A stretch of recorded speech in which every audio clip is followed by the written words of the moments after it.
I really don't understand.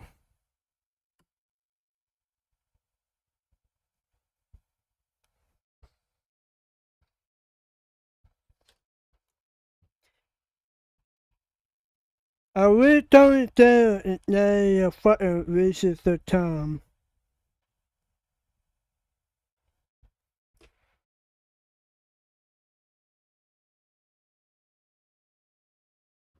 They're really racist the fucking time, bro.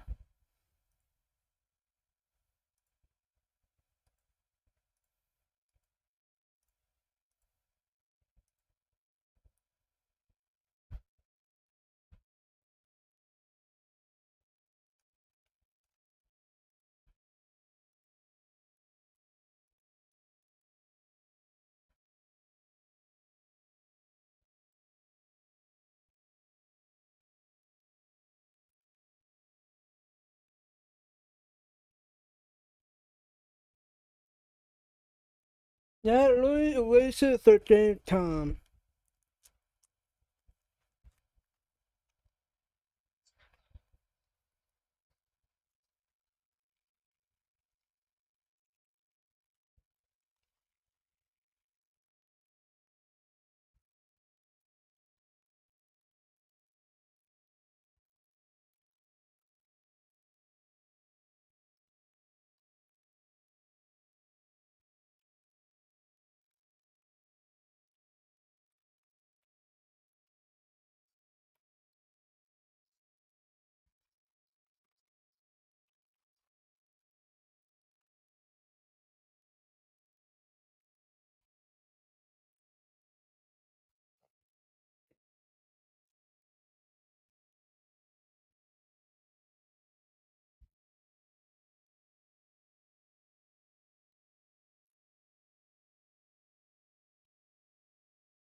Why is fucking YouTube have the goddamn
just open the government back up and pass our bill.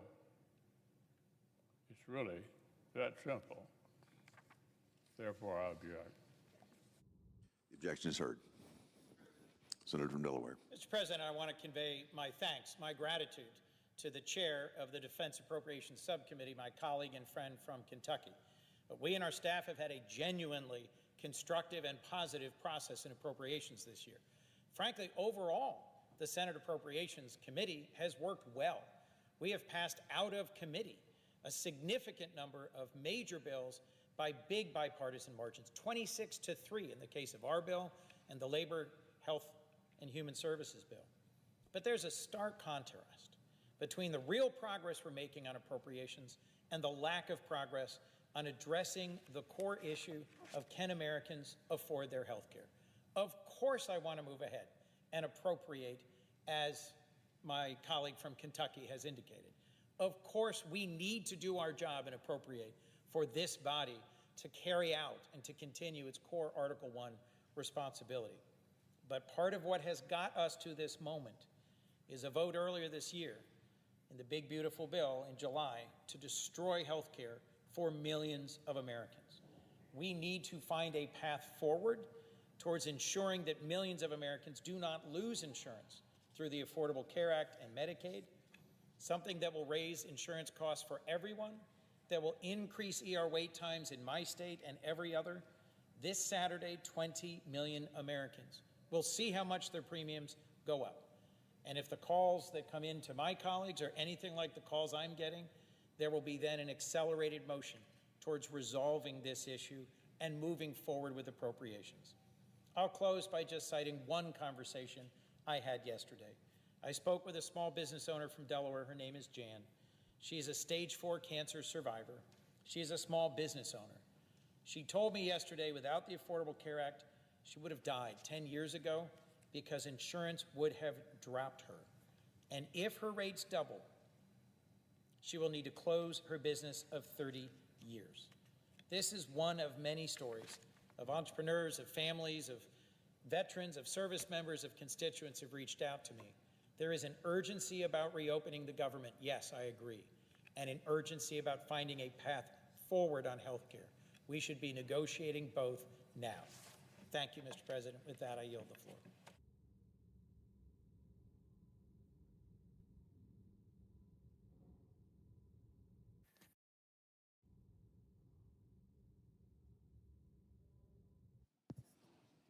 Senator from Washington is recognized.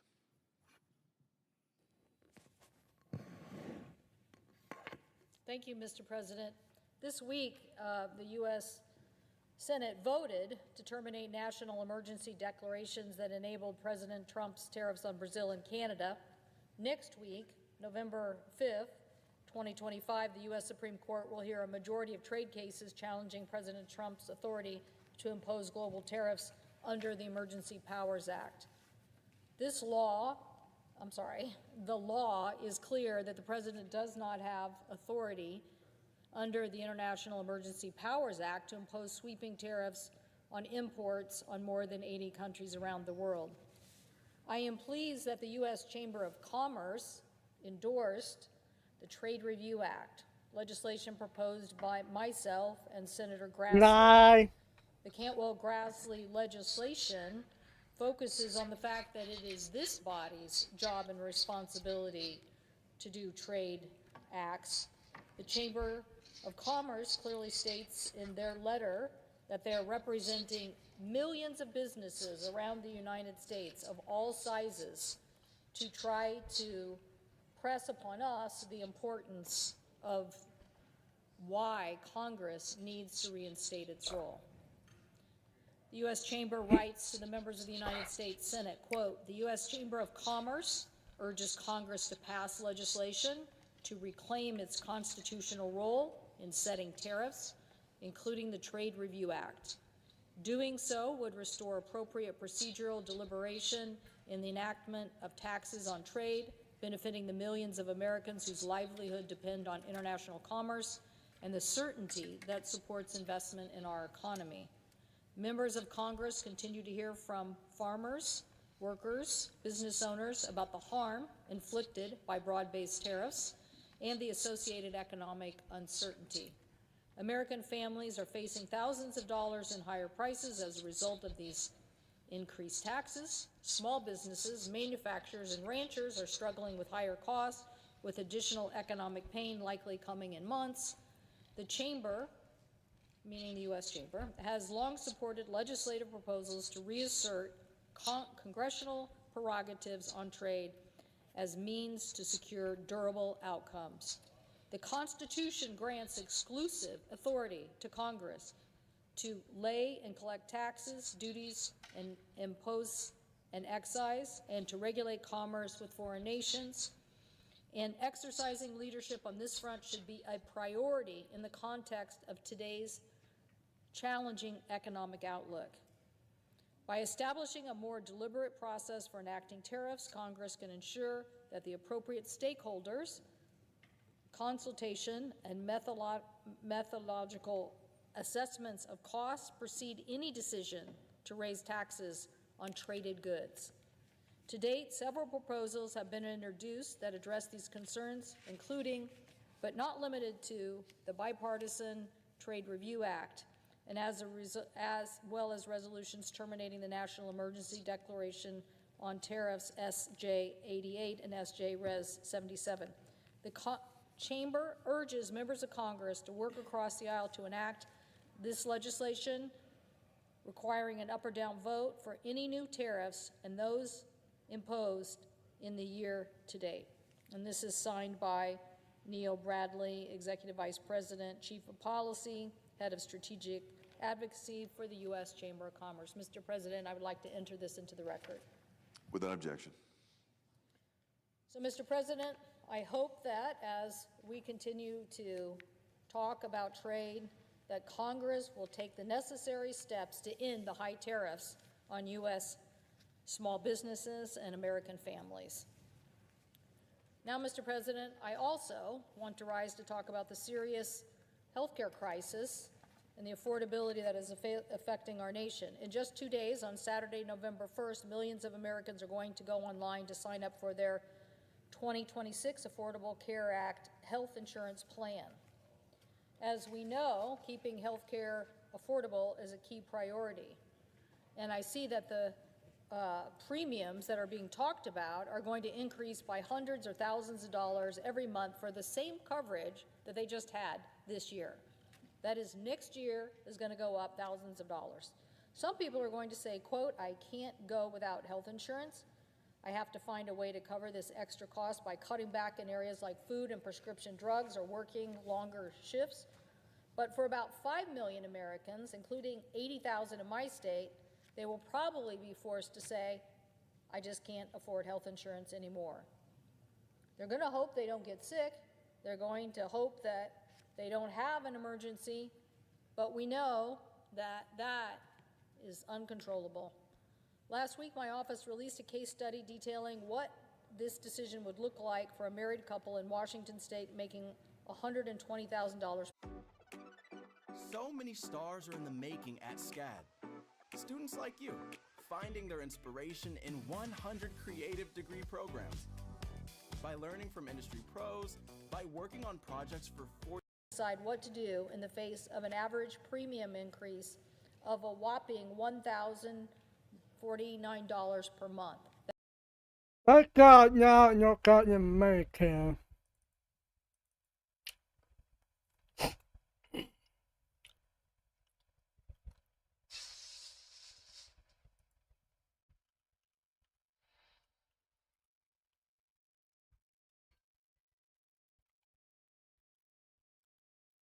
Hello. How you, Bob?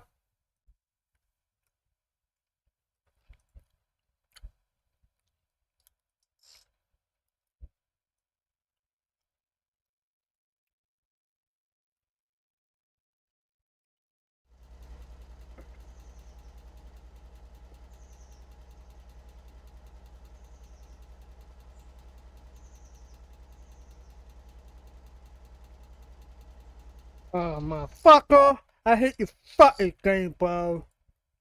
Yeah, it really fucking open up. Ready to do this shit. No, no, no, no, not that.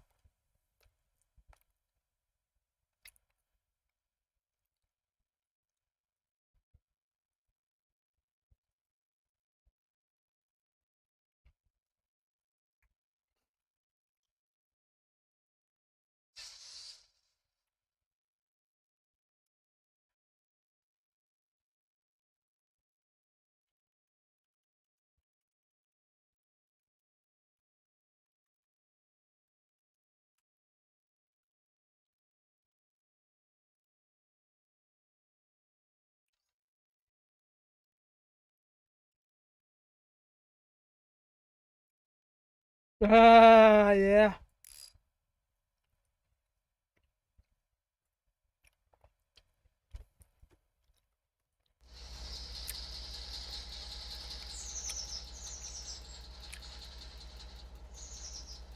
What the fuck is going on?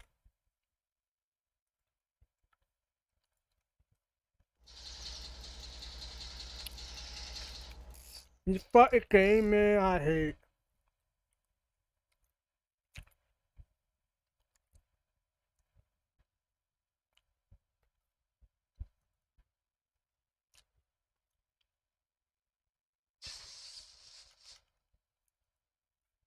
This is a second time to do this shit. If it should not fit by now, I'm a bitch. Mimi is just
what's that?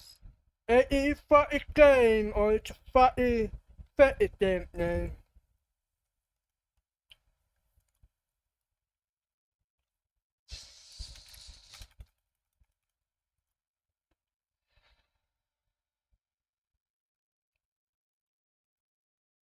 Oh, you see why I never fucking do Iron Man on your fucking thing, bro.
Oh, I need to go get these.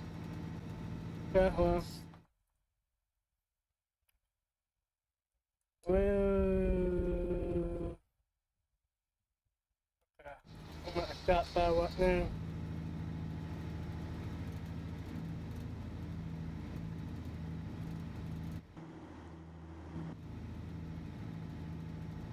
That car to get back for.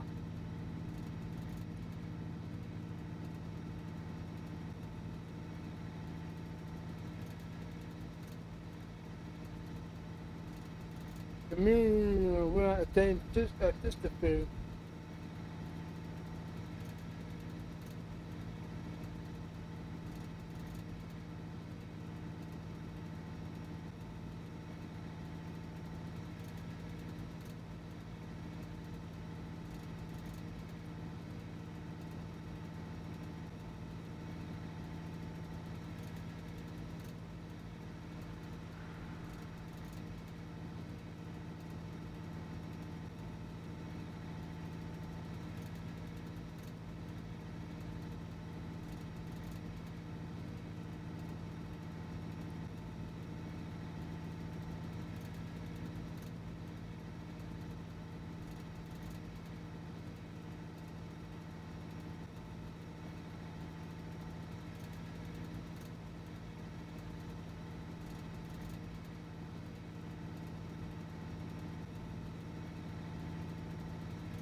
Yeah, past that.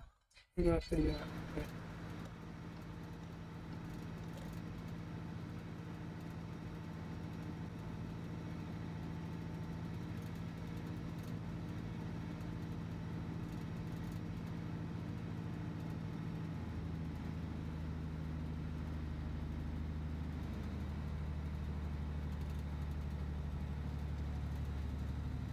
I probably talked more about that. I probably go around and my back pain me.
But for that whole spot, okay.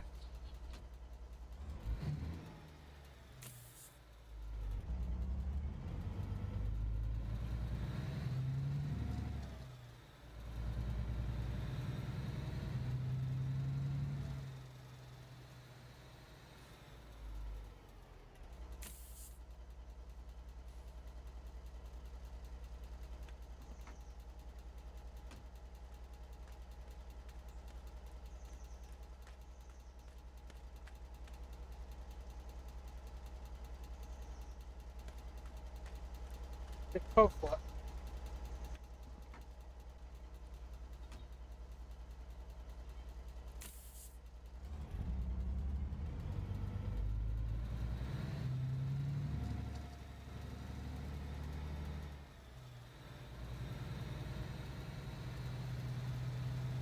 Hotel.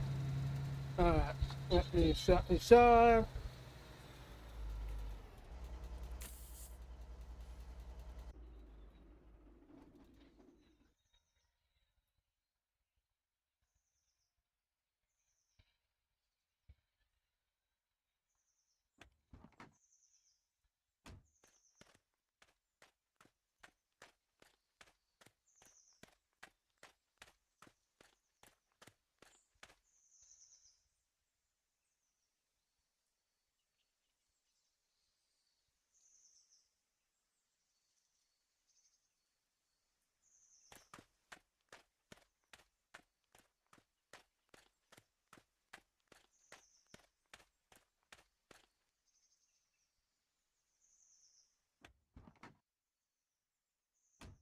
Well, guys, tomorrow I'll probably launch it tomorrow. I saw it's not a burger live stream because I'm not I get with town, so I can't go there. Peace out, everybody.